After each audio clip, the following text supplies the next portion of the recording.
আসসালামু আলাইকুম। বর্তমানে নির্বাচনে নেতারা বিভিন্ন ধরনের ভাষণ দিয়ে থাকে। তো তাদের ভাষণগুলো কেমন হয় সেটা আমি একটি ছড়ার মাধ্যমে এখন উপস্থাপন করব। তো শুরু করি। নেতার ভাষণ। ভোটের আগে জনগণকে দেয় নেতা ভাষণ। কত শত প্রতিশ্রুতি, সবার ভরে মন।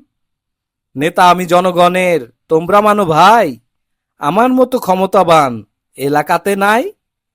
রিলিফ দেব বেশি বেশি, করব রাস্তাঘাট, ছোটদেরও খেলার জন্য গড়ব বড় মাঠ।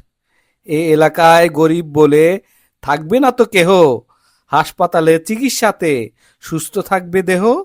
মান বাড়াবো পড়ালেখার, করব যে স্কুল, অন্যায়েরই প্রতিবাদে করব না তো ভুল। জনগণ তাই খুশি হয়ে দেয় নেতাকে ভোট, নির্বাচনে জয়ী হয়ে ভীষণ খায় যে চোট।